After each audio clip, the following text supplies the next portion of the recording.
Ksenija, pa prije svega vaši utisci nakon ove divne predstave? Vrlo sam srećna što se konačno desila. Znate da smo imali ljetos 2 otkazivanja, tako da smo se šalili da valjda neće biti po italijanskom principu da nema 2 bez 3, nego da će biti treća sreća, kako se kod nas kaže. Evo tako je i bilo. Znate kako, ja od kad sam ovdje u Ljetopisu stalno se žalim, jer mnogo volim naravno kulturu i umjetnost, da ne uspijevam da uživam u programima zato što sam uvijek pod stresom kako će reagovati publika. Međutim, večeras je predstava bila takva da sam mogla da zaboravim na sve i da se fokusiram na ono što su nam oni poručivali sa scene. Mislim da su nam mnogo važnu poruku poslali o tom našem balkanskom loncu i o tome što nas je, čini mi se, svuda u civilizovanom svijetu danas našlo, jer evo pratimo i što se dešava u Americi i što se dešava na zapadu, a to je da se tolika mržnja izrodila prema svakoj vrsti neistomišljenika i to može toliko lako da kulminira i kulminira u zemljama koje mi smatramo tobože civilizovanijim od nas, a kamoli ovdje kod nas gdje još uvijek bolujemo od nekih starih boljki i čini mi se da ih nećemo još brzo preboljeti i mislim da je važna poruka poslata ovdje sa ove scene i da je ovaj grad koji je svakako ponos multikulturalizma, dakle kulturalnosti, ne samo u Crnoj Gori nego i šire, mogao tu poruku da shvati na najbolji mogući način i da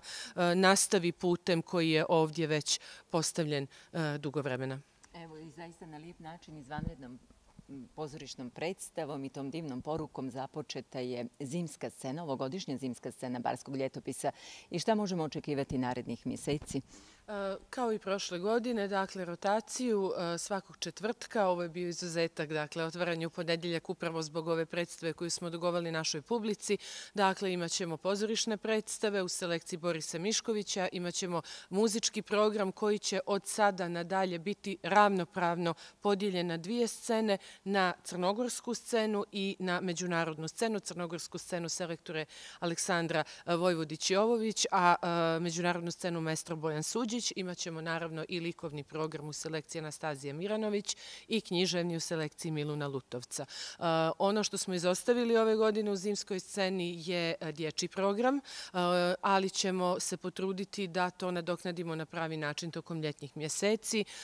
Cilj nam je da dovodimo isključivo programe visoke produkcije i da u tom smislu naš grad ponudi svojoj mlađoj publici, a pogotovo mladima, dakle srednjoškolcima koji su najmanje zastupljeni u kulturi ovdje kod nas, dakle da ponudimo nešto što može za njih da bude neka vrsta nadoknade, dakle za ono u čemu možda izostane i školski program i generalno kulturni život grada, dakle da pokušamo da im damo još nešto više, još jedan korak dalje.